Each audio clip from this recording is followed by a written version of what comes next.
չեք հավատա, բայց ամբողջ գիշեր ես ինքս իմ հետ մտորումների մեջ էի, որ ոնց կարելի է մարդ բազմաթիվ անգամ վրիպումներ անի, վրիպում չէ, վրիպում հայրենիքի հանդեպ մարդկանց զոհելու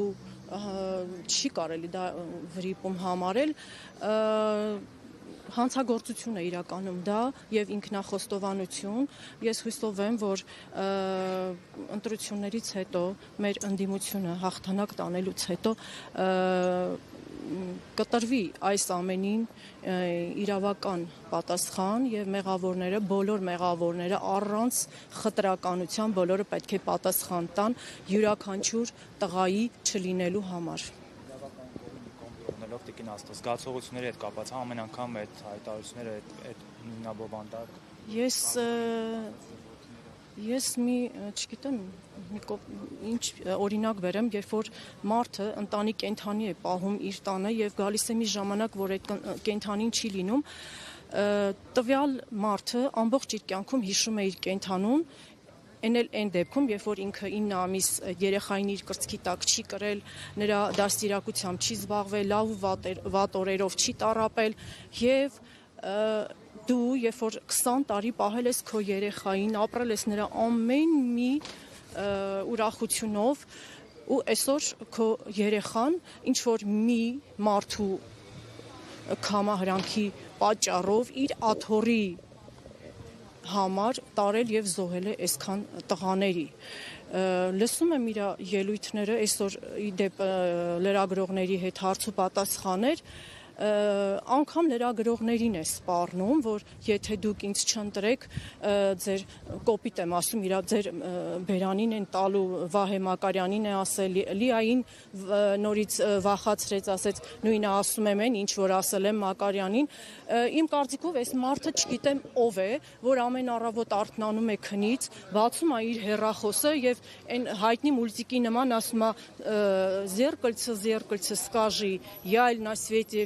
всех милее եւ всех румянее белее բայց ուզում եմ հիասթափեցնել որ դու դա չես դու ընդամենը պարտված ղեկավար ես եւ պարտված ղեկավարը եթե մի տոկոս ինքնասիրություն ունի ապա նա 20 թվականի նոյեմբերից հետո պետք է հեռանար իր աթոռից տեղը զիջելով ավելի հզոր Ես մի քանի դրվագ եմ տեսել երբ Նիկոլ Փաշինյանը շրջում էր օրինակ ասում էին զոհվածի տատիկ է այսպես խոնարհվում էր եւ այլը բայց մենք տեսել ենք թե ծնողների հետ ինչպես են վարվել եւ շատերին նաեւ հորդորում է ասում է թող դուրս գան մարդկանց մեջ շրջեն ուղիղ եթերով եւ այլը երբևէ կկարողանա օրինակ անցնել ձեր դիմացով զոհված զինծառայողների ծնողների պայքարող ծնողների դիմացով եւ այդպես հանգիստ շրջել իր ուղիղ եթերով Առանց այո այդ շքախմբի Տոնավարման ընթացքում իհարկե առանց թիկնապահների բոլորս էլ գիտակցում ենք որ չի կարող շրջել նա անգամ կես մետր 10 մետր հեռավորության վրա նա չի կարող երևալ զոհված ինձարայողների պայքարող ծնողների առաջ իսկ հետագայում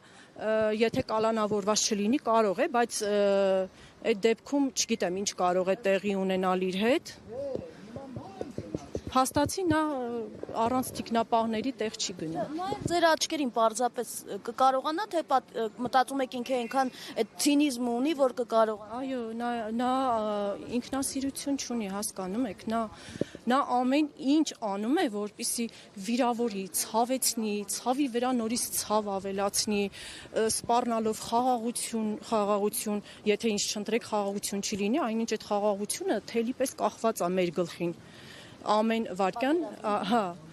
վախացնում է, դու գնա, պատերազմ հաստատ չի լինելու, գնա, թող այս ազգը շնչի, այն ինչ դու թողել ես, թող ամրացնենք, տեսնենք մեր երեխաներին, ինչ ենք ժառանգություն թողնում որպես մարդ պետք է ապրի, ապրելու համար, այլ ոչ թե ապրի ուտելու համար, ոնց որ իր կուսակցությունն է անում իր շրջագայություններով, իր ցինիկ ավտոբուսների մեջ Եվ նաև այս հայտարարությունները ներողություն եմ խնդրում, նաև այն ժամանակահատվածում են, երբ օրինակ իրենք անթաքույց տժժում են, հա? Այո, այն օրը ասես, չէ, Ալեն Սիմոնյան, այո, ցինիկաբար տժժում եմ, ես չգիտեմ, այդ մարդիկ հոգի, սիր, Աղջիկների վերաբերյալ ասում է, ես փաստացի ցույց կտամ, թե դուք ոնց եք ճողոպրել իզուր այդ միֆերը մի տարածեք, որ դուք մինչև վերջ կռվել եք։ Արցախցին ինչ հույսով մնար, եթե իր երկրի ղեկավարը դավաճանել է, ծախել է այդ հողը։ Ինչ հույսով մնար։ Հենց նոր հարցազրույց էր ինքը տալիս, ասում է, փաստացի ցույց կտամ, որ դուք ճողոպրել եք, փախել եք։ Իզուր միֆեր մի տարածեք։ Արցախցիների վերաբերյալ էր ասում։ Կիրակի օրը ինքը Արցախցի այդ աղջկան ասում էր դուք փախել եք, այսօր ասում եմ ես ոչ չեմ ասում, որ փախել են ժողովուրդը, դա էլիտան է փախել, իսկ հարց Բաքվի բանտում քաղաքական էլիտան չի Արցախի։ Մի հարց էլ էլի ասեցիք, որ նոր ընտրություններով եք պայմանավորում ձեր հարցի բացատրած հարցի լուծումը։ Նախընտրական իրավիճակից ելնելով ինչ ակնկալիքներ ունեք նոր ընտրությունների արդյունքի վրա, ըստ այդմ նաև ձեր հարցի լուծման հնարավորության։ Ես ուզում եմ լիահույս լինել, որ ընդդիմությունը պետք է հաղթի այս ընտրապայքարում եւ մի հատ պահանջս տնտեսությունը երկրորդական եւ այլն մնացած բոլոր հարցերը լուծելի է, բայց եթե դավաճանության համար չպատժվի մեկը, հաջորդ անգամ կրկնվելու է նույնը։ Ուստի ես պահանջում եմ ընդդիմությունից, որ կուսակցությունն էլ որ կհաղթի ընդդիմության շրջանակներում աչքաթող չանել այս հարցը, որովհետեւ այս հարցի լուծումից է կախված Հայաստանի ապագան։ Այսինքն ինքը պիտի հայտնվի ճաղերի Անպայման։ Մեր այսքան